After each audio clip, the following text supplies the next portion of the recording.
we're back here. We got a good tune on the car and whatnot. I said that last time. We got it running. The belt was still trying to walk a little bit, even though we put the H23 manual tensioner on. So you can see down there, everything's lined up now. Because what had happened is the spacer we were telling you about, because this is a PLM kit, they made the spacer too small OD. So the outside diameter was too small. So the dust shield that normally goes inside, which is still in there, I had just found another to basically hold the belt from trying to walk off, because this, if you have the QSD kit like my car, it's the OD is the right size. So I'll show you.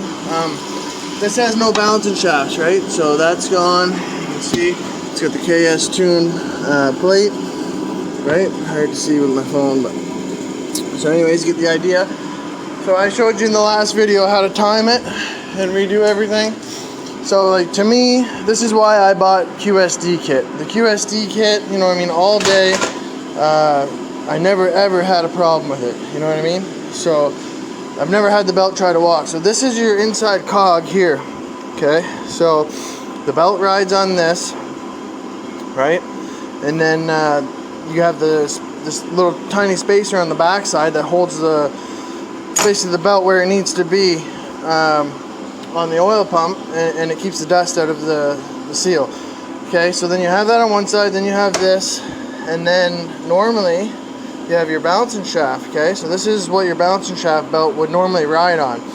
But what QSD had to do is basically the inside here had to be this thickness this way, and then as you can see, if I flip it over, you can see the belt actually sits on the outer ring. So basically you see here the engroovements, right?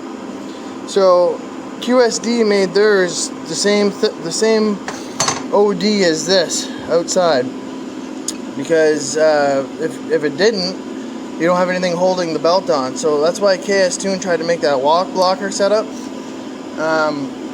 Basically, with the H23 manual tensioner, and if you had the QSD, the right spacer, then you wouldn't have this problem. But our problem, why it was still trying to walk off, is they had made their spacer right up to here, right? So it didn't actually hold the belt on. It was basically doing this, so it was coming this way, right? So this was the easiest way for me to show you guys, because this is the old setup, and you can tell that the belt used to ride on the edge and couldn't come off, right? So it was basically like this, right? You line your two straights up for there, and then had the crank pulley and then the bolt, right? So what I had just did is we grabbed another spacer. We do have enough room to have the new pulley back on. But yeah, if you look straight down, let's see if I can zoom in here for you. You got one on the back side, then you got one on the front now. So you still got your top dead center line on the oil pump. Zoom back out here. And then you got your straight across, right? So we're gonna fire this thing up here in a minute and double check it. But yeah, it was only trying to come off a little bit, but I don't want to send stuff out of my shop like this, so I made sure that it was fixed. This is the proper way to do it, especially because it has the PLM kit. I could get another spacer made.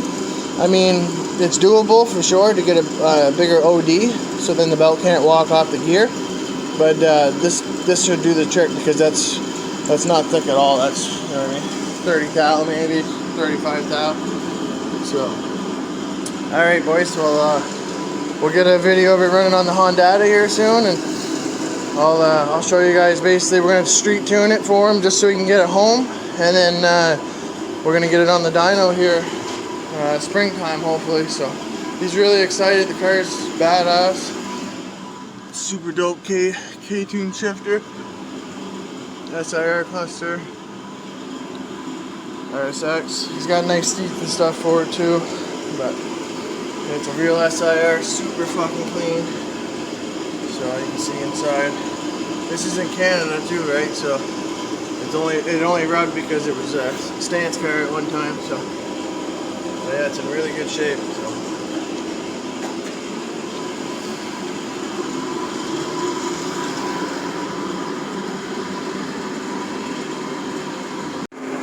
Okay.